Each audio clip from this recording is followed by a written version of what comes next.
안녕하세요. 전 짧은 결혼 생활 후 시원한 이혼으로 돌아온 돌싱녀입니다. 30대 후반에 다소 늦은 나이에 한 결혼이라 꼭 잘 살고 싶었는데 시어머니 하는 꼴 보니 도저히 안 되겠어서 첫 명절날 자리를 박차고 나왔습니다.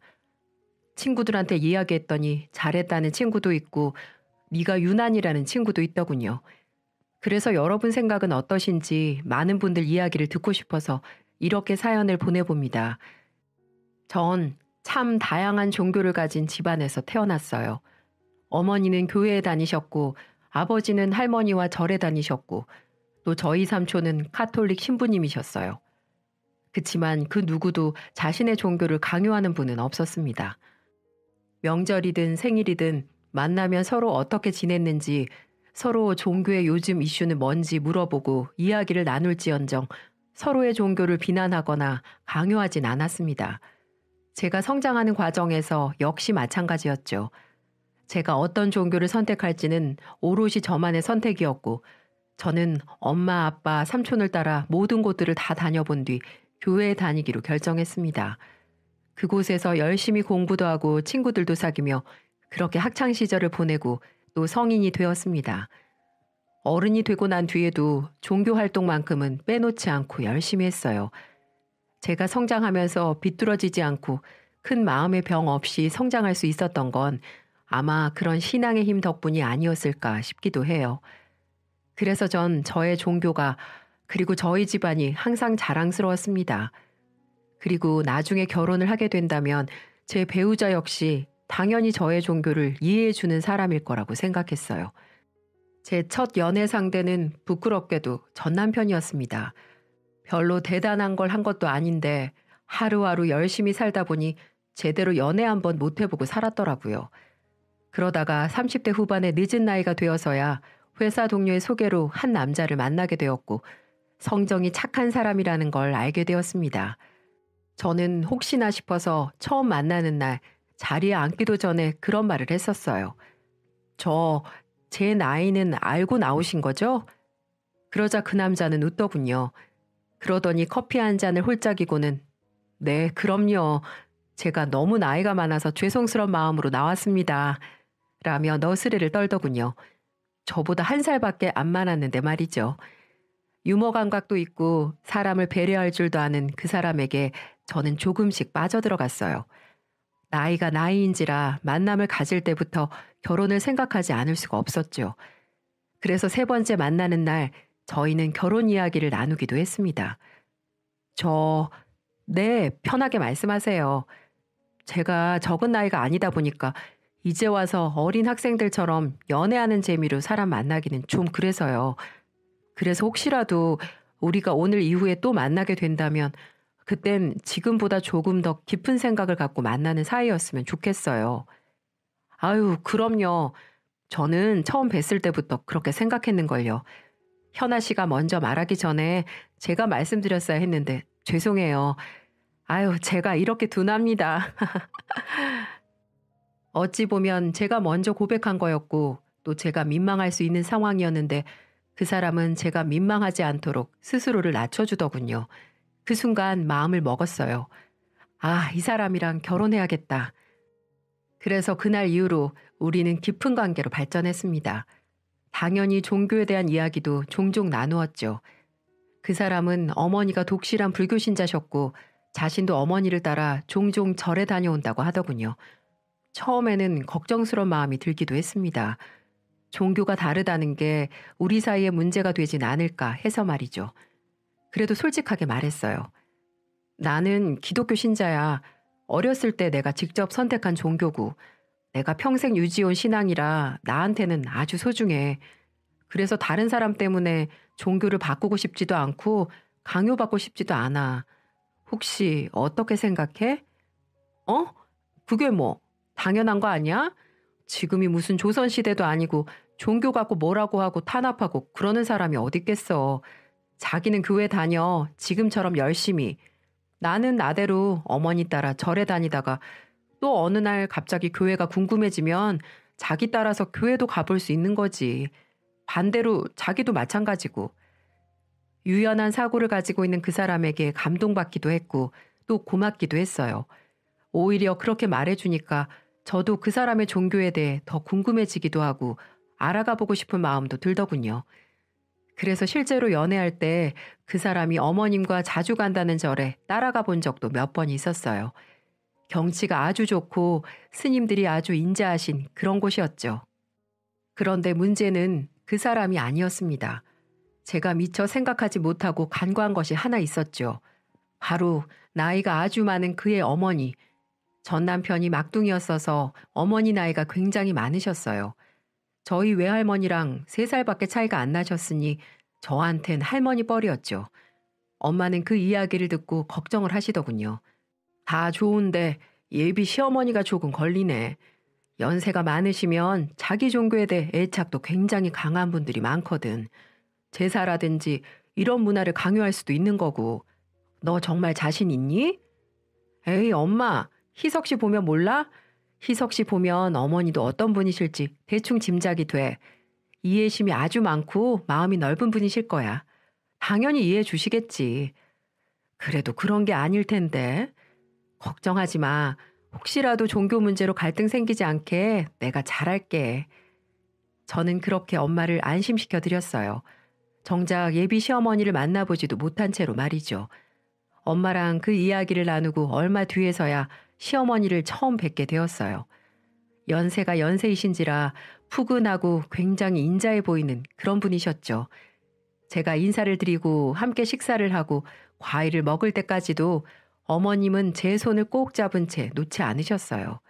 아유, 이렇게 예쁜 아가씨가 우리 아들이랑 결혼을 한다니 내가 믿기지가 않네. 내가 우리 부처님한테 불공드린 게 이제야 돌아오나 봐. 아유, 어쩌면 좋누. 어머니, 그렇게 생각해 주셔서 감사해요. 결혼해서 제가 희석 씨한테도 어머니한테도 잘할게요. 좋은 며느리 되려고 노력할게요. 아니다, 아니야. 그저 며느리 도리만 잘하고 우리 아들한테만 잘해주면 되지. 나한테까지 잘할 거 없어. 나야 이제 다 늙어서 곧 있으면 부처님 곁으로 갈 사람인데. 아유, 무슨 말씀이세요. 저희 아이 낳고 학교 보내고 대학 들어가고 또 손주 결혼해서 증손주 낳는 것까지 다 보셔야죠. 아가씨가 말하는 것도 어쩌면 이렇게 이뻐. 아주 마음에 쏙 드네. 이게 다 부처님의 은덕이다. 어머님은 저를 마음에 쏙 들어 하시는 눈치셨고 저도 어머님이 참 좋았어요. 돌이켜 생각해보면 참 운이 좋았던 거죠. 제 종교에 대한 이야기가 그때 나왔다면 아마 지금의 사태까지는 일어나지 않았을지도 모르겠어요.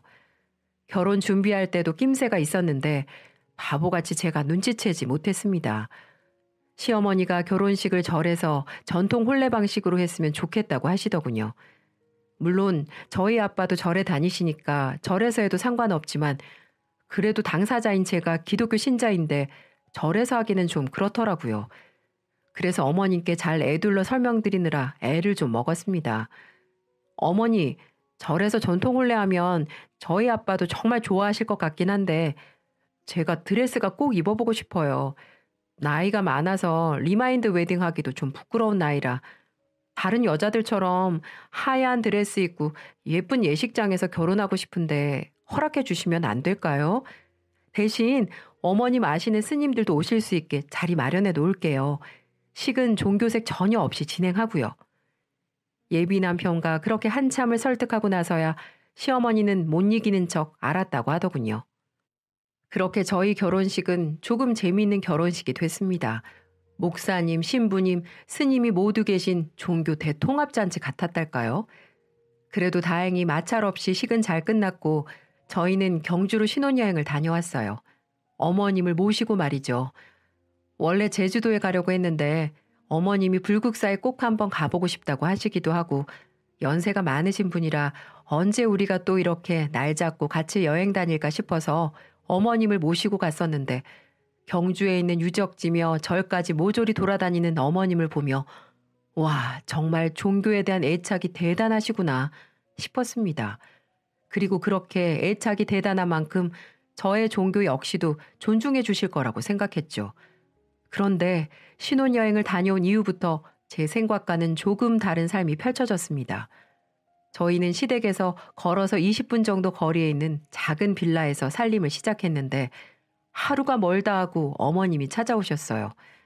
오셔서는 뭐에 좋은 부적이다, 뭐에 좋은 부적이다 하시며 집 구석구석에 부적을 붙여놓고 가시기도 하고 사방에 파츠랑 소금을 놓고 가시기도 하고 또 어느 날은 제사를 지내야 하니 제 속옷을 달라고 하셔서 입던 속옷을 드린 일도 있었어요. 거기까지는 이해합니다. 종교의식의 일환이고 저한테 그 의식에 참여하라고 강요한 것도 아니니 어머님 마음 편하게 만들어드린다 생각하고 넘어갈 수 있었어요. 그런데 언젠가부터 일요일만 되면 자꾸 저를 부르시더라고요.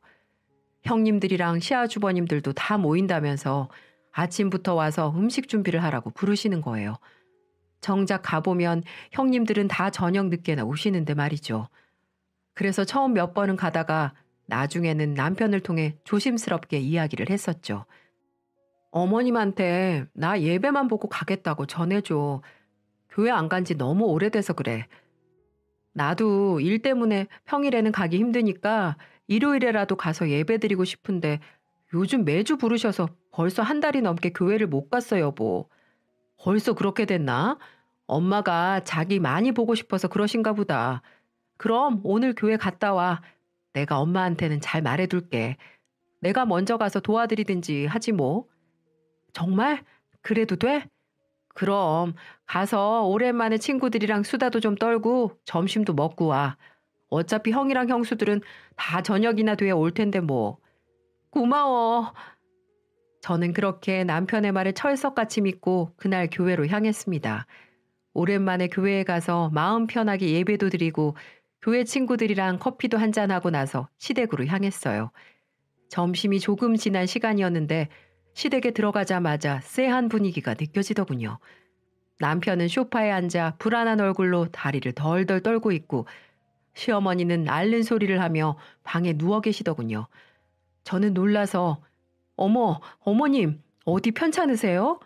하면서 어머니한테 달려갔는데 시어머니는 벌떡 일어나 저에게 화를 내시는 게 아니겠어요? 아니 너는 내가 아침부터 오라고 했는데 이제야 와? 지금이 몇 시야?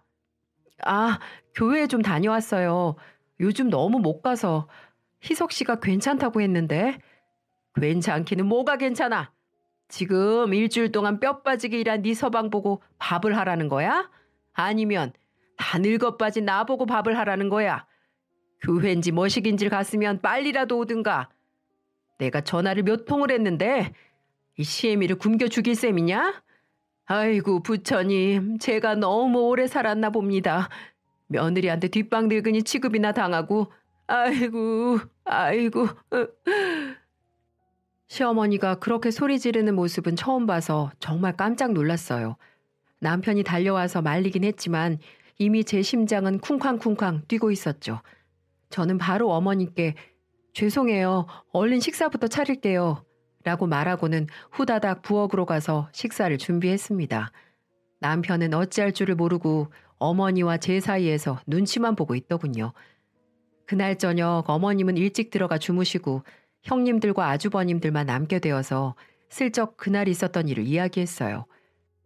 특히 큰형님은 어머님을 꽤 오래 모시고 살았다고 들어서 어떻게 하면 어머니 마음이 좀 풀릴 수 있을지 힌트를 주실 것 같았거든요. 오랜만에 교회 다녀오느라 제가 좀 오버했나 봐요. 예배만 보고 빨리 올걸. 괜히 커피까지 마시고 와가지고 어떡해요? 제가 어떻게 해야 어머님 화가 좀 풀릴 수 있을까요? 근데 돌아온 큰형님의 대답은 굉장히 의외였어요. 형님은 저를 주방 한구석으로 데리고 가더니 소곤소곤 이야기하셨죠. 그냥 그러려니 해. 일찍 와서도 똑같았을 거야. 네? 어머님 독실한 불교 신자이신 거 알지? 네, 그럼요. 항상 말끝마다 부처님 하시고 절도 그렇게 열심히 다니시는데 모를 리가요. 나 처음 시집 왔을 때도 그랬어. 나도 교회 다니다가 어머님 때문에 어쩔 수 없이 개종한 거야. 어머니 등살에 못 이겨서. 네? 저한테는 그런 말씀은 없으셨는데. 대놓고 말씀은 안 하시지. 사람 피를 말려서 그렇지. 그나마 지금은 연세가 많으시니까 제사를 거의 없애서 망정이지. 난 제사 지낼 때마다 머리 끄댕이 잡히고 뺨 맞고 난리도 아니었어. 교회에서는 원래 제사 같은 거 안 지내잖아. 믿지도 않고. 그쵸. 그래서 내가 안 했다고 했다가 진짜 얼마나 호되게 당했는지 그 생각만 하면 아직도 온몸이 떨려. 좀 있으면 설날이잖아. 다른 제사는 안 지내도 명절에는 꼭 성묘 가고 제사 지내는 분이시니까 생각 잘해. 동서는 나처럼 당하지 말라고 해주는 얘기야. 어렸을 때부터 교회 다녔다며. 그럼 그 신앙 이제 자기가 지켜야지. 나처럼 무너지지 말고. 알았지? 저는 형님의 말을 듣고 한참이나 그 자리에 멍하니 서 있었습니다. 형님 말씀을 이해하기까지는 꽤 많은 시간이 필요했어요. 저는 그 뒤로 한참을 고민에 빠져 있었습니다. 오죽하면 꿈에서도 그 고민을 할 정도였죠. 그러다가 설을 보름 정도 앞둔 어느 날 남편을 앉혀놓고 이야기했습니다. 여보, 이번 설날 말이야. 설날이 왜? 명절에는 제사 지낸다며. 왜 나한테 얘기 안 했어? 아, 그거. 아니 뭐 1년에 2번뿐이기도 하고 까먹기도 해서 말 못했지 뭐. 별로 대단하게 하는 것도 없는데 뭐. 그냥 맛있는 거 만들어서 다 같이 먹자 정도? 어머님 보면 그게 아닌 것 같은데. 에이, 너무 그렇게 생각하지 마. 별거 아니야. 그냥 아침에 성묘 가서 제사 한번 지내고 나면 다 끝나. 그러고 나면 더 할 것도 없어. 내가 진짜 많이 생각해 봤는데 말이야. 내가 이 집안에 시집 온 이상 이 집의 신앙도 무시할 수 없어. 그건 맞아. 근데 그렇다고 내 신앙도 버릴 수도 없어. 이해하지? 무슨 말인지 잘 모르겠는데? 제사 지내는 거 이해하고 나도 도울게. 제사 음식도 하고 성묘도 가고 필요하면 어머님이랑 절에도 갔다 올 수 있어. 정말? 대신 조건이 있어. 무슨 조건? 나한테 절하라고 하지만 마. 대신 난 정말 진심을 다해서 기도할게. 내 신앙의 방식으로. 큰절 대신 기도로 대신할 테니까 그것만 이해해줘. 아유, 난 또 뭐라고. 그래, 마음대로 해. 절이나 기도나 그게 그거지 뭐. 남편은 생각보다 별것 아니라는 듯 이야기했고 저는 좀 의외였지만 그래도 다행이다 생각하며 그렇게 대화를 끝냈습니다. 그리고 설 명절을 앞두고 어머니는 저를 호출하셨어요. 지난번 사태 때문에 앙심이 남아있으셔서 그런지 형님들은 다 두고 저만 부르셨더라고요. 그리고는 무려 10인분이 넘는 제사 음식을 저에게만 맡겨두셨습니다. 그래도 저는 묵묵히 해냈어요. 그렇게라도 어머니 마음을 좀 풀어드리고 싶었고 또 제 정성을 보이고 싶기도 했으니까요. 제가 시집 오기 전까지 고생하셨을 형님들이 한 번이라도 명절에 쉬실 수 있다면 그것도 좋은 일일 거라고 생각했고요. 그렇게 10시간이 넘게 불 앞에 앉아서 서서 요리를 하고 나서야 음식 준비가 모두 끝이 났습니다. 그리고 그 다음날 새벽부터 일어나 시아버지 산소로 성묘를 가야 했어요. 어머니는 저희 집 차보다 큰 차가 좋다고 하셔서 SUV를 모는 큰형님네 차로 모셨고 작은 형님네와 막내 형님네는 같은 동네 살고 계셔서 같이 차를 타고 오셨고 저희는 저희대로 따로 산소로 향했죠. 가는 길에 휴게소에 들러 간식도 먹고 기념품도 사고 참 명절다운 분위기였습니다. 그래서 제가 더 방심했는지도 모르겠어요. 어머님이 웃으시는 모습을 보며 아, 마음이 다 풀리셨구나. 이제 됐구나 하면서 가벼운 마음으로 산소에 도착했어요. 그리고 주섬주섬 음식들을 꺼내 상을 차리고 시어머니가 자리를 잡고 앉으셨습니다. 그리고 그 옆으로 아들들이 먼저 서서 큰절을 올리고 그 다음은 며느리들의 차례였죠. 저는 남편에게 이야기했던 대로 큰절 대신 기도로 시아버지의 명복을 빌기 위해 묵념을 했습니다. 그런데 그 상태로 갑자기 제 머리가 바닥으로 곤두박질 치는 게 아니겠어요? 저는 영문을 몰라 어떻게든 일어나려고 몸에 힘을 주는데 이상하게 목이 너무 무거운 겁니다. 정신을 차려보니 시어머니가 제 머리채를 잡고 고꾸라진 제 상체를 짓누르고 계셨어요. 이 싸가지 없는 년이 어디 시애비 앞에서 고개만 까딱이야 까딱이? 똑바로 절 안 해? 이게 보자 보자 하니까 우리 집안을 무시해도 유분수지. 형님들과 남편 그리고 시아주버님들이 말리려고 애썼지만 그 순간만큼은 시어머니의 소나기 힘이 어찌나 세던지 다들 당해내질 못하더군요. 저는 그대로 머리채를 잡힌 채 머리를 바닥에 쳐박고 있어야 했어요. 얼마나 세게 짓눌렀는지 이마에 대나무 돗자리 가시가 다 박힐 정도였어요. 어머니, 저는 제 나름대로 기도를 한 거예요. 아버님께 인사도 드리고 명복도 빌고. 뭐라는 거야 전현이? 네 부모가 그렇게 가르치든? 시아버지 산소에서 고개만 까딱이라고. 하여튼 이래서 예수쟁이들 안 된다니까. 내가 저 첫째 때도 그렇게 입이 닳도록 얘기했는데 막둥이 너는 어쩌자고 저런 걸 골라왔냐? 어쩌자고. 저는 너무 당황스럽고 어이가 없어서 눈물이 핑 돌더군요. 그래도 남편이 저 대신 나서서 이야기해주고 제 편을 들어줄 줄 알았어요. 그런데 그렇게 이해심 많고 저한테 괜찮다고 큰소리치던 남편이 제게 와서 이렇게 말하더군요. 그냥 절 한번 하는 걸 갖고 왜 그렇게 유난이야 유난히. 그냥 세배한다 생각하고 하면 되잖아. 왜 어머니 심기를 거슬러 꼭. 기도나 절이나 뭐가 다르다고 그까지 절 한 번을 못 해주냐? 전 그 순간 알았습니다. 아, 이 사람은 내 편이 아니구나. 그냥 허울 좋은 말만 했던 거구나. 그래서 더 이상 참지 않고 저도 소리를 질렀습니다. 네, 저희 부모님은 이렇게 가르치셨어요. 어디 가서 제 종교 갖고 제 신앙 갖고 차별당하지 말고 박해당하지 말고 당당하라고요. 저희 아빠도 불교 신자시지만 어머님처럼 그러시진 않아요. 내 종교가 소중하면 남의 종교도 소중한 법이에요. 그렇다고 제가 제사를 안 진다고 그랬어요? 아니잖아요. 할 거 다 한다고요. 대신 절만 안 한다고요. 절만. 그게 뭐가 그렇게 문제라고 머리채까지 잡으세요? 정말 엉엉 울면서 악을 질렀습니다. 형님들도 놀라셨는지 저를 달래려고 애쓰시더군요. 그래도 전 그 순간만큼은 할 말을 다 해야겠다 싶었어요. 그래서 지지 않고 계속 소리를 질렀고 제 논리를 이길 수 없었던 시어머니는 갑자기 뒷목을 잡으며 주저앉으시더군요. 아이고, 아이고, 영감. 내 저런 거를 막내 며느리로 들였소. 얼른 나도 데려가지 뭐 한다고 날 여태 살려나가지고 이런 꼴을 보게 하고. 아이고, 아이고, 내 팔자야. 아이고, 부처님. 아이고. 우는 소리를 하는 시어머니에게 쪼르르 달려가 저를 노려보는 남편의 모습을 보니 그 순간 정이 뚝 떨어지더군요. 그래서 전 남편을 향해 소리쳤습니다. 당신 속셈이 이거였구나. 어떻게든 결혼만 하면, 어떻게든 한 번만 억지로 시키면 앞으로 질질 끌고 가려고 그렇게 나 길들이려고 했던 거구나. 실망이다 진짜. 뭐? 당신은 지금 그런 소리가 나와? 어머니가 이러고 계신데?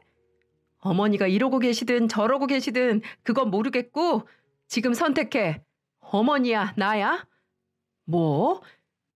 만약에 날 선택하고 두 번 다시 이런 일 생기지 않게 해준다고 약속하면 이번은 내가 참을게. 첫 명절이니까 시행착오 겪은 거라고. 똥 한 번 밟았다고 생각하고 말게. 근데 앞으로도 계속 이런 식일 거면 난 당신이랑 더 이상 못 살아. 내가 분명 얘기했지? 내 신앙, 내 종교 바꿀 생각 없다고. 누가 너 보고 개종하래? 그냥 어머니 심기만 좀 맞춰드리면 되잖아. 내가 노력 안 했어? 내가 무조건 싫다고 했어? 난 할 수 있는 만큼 다 했어. 모든 걸 다 양보했고 딱 하나 양보 안 한 거야. 근데 그걸 나한테 강요한다면 난 더 이상 이 결혼 생활을 유지할 생각이 없어. 잘 생각해. 그 말만 남기고 전 그 길로 택시를 잡아 타고 친정으로 갔습니다. 그리고 엄마 아빠한테 모든 이야기를 털어놓았고 부모님도 처음에는 저를 말리셨지만 제가 힘들어하는 모습을 보시면서는 정 힘들면 이혼하라고 말리지 않겠다고 하시더군요. 그 후로 3일이 넘게 남편은 아무 연락도 없었습니다. 그리고 꼭 5일이 되던 날 전화 한 통이 오더군요. 만나자고요. 그래서 친정 근처 카페에서 남편을 만났습니다. 초췌해진 몰골로 저를 한참 빤히 쳐다보던 남편에게 저는 서류 봉투 하나를 내밀었습니다. 이혼 서류였죠. 꼭 이렇게까지 해야 돼? 그깟 종교가 뭐라고, 교회가 뭐라고, 절이 뭐라고, 그까짓 것 때문에 우리가 헤어지기까지 해야 돼? 나한텐 그 종교가 내 인생의 전부였고 앞으로도 그럴 거야.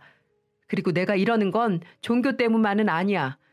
어머니 앞에서 그날 당신이 보인 그 태도에 난 정말 모든 정이 다 떨어졌어. 나랑 있을 땐 지켜줄 것처럼 얘기하다가 어머님 앞에 서니까 홀랑 변해버리는 당신 태도에 난 이제 더 이상 당신을 믿을 수 없어. 그니까 우리 그만하자. 차라리 잘 됐어. 더 오래되기 전에 서로 밑바닥까지 보게 돼서. 남편은 한숨을 한번 푹 쉬더니 이혼 서류를 받아들더군요. 그리고 말없이 자리를 떠났습니다. 그 이후 우리는 법원에서 몇 차례 마주친 것을 빼고는 만나지 않았습니다. 최종적으로 이혼 판결이 내려지고 난 뒤에는 연락처도 모두 지워버리고 그 집안과의 인연을 완전히 끊어버렸어요. 그러고 나니 숨이 좀 쉬어지더군요. 시어머니가 언제든 찾아와 또다시 머리끄댕이라도 잡는 거 아닌가 하는 마음에 내심 불안하고 무섭기도 했는데 완전히 이혼하고 나니 그런 두려움도 사라지고 마음의 상처도 조금씩 회복해 나가기 시작했죠. 그렇게 흐른 시간이 벌써 1년이 가까워지네요. 이제 또 다른 설 명절이 다가오고 있으니까요. 저는 오랫동안 알고 지내던 저희 교회 전도사님과 지난해 말부터 좋은 만남을 이어가고 있습니다. 아직 상처가 남아있지만 그 사람이 많이 이해해주고 보듬어주고 있어서 저도 그 사람에게 의지해 새로운 삶으로 나아가는 중이고요. 명절만 지나면 그런 뉴스들이 참 많이 나오잖아요. 종교 때문에 가족이 다투었다, 서로를 다치게 했다, 혹은 어떤 사건이 있었다. 사실 서로 조금씩만 배려하고 인정하면 생기지 않을 일들 아닐까요? 이번 명절에는 모두가 서로를 이해하고 배려하는 그런 명절이 될 수 있었으면 좋겠습니다. 제 이야기는 여기까지입니다. 긴 이야기 들어주셔서 감사합니다.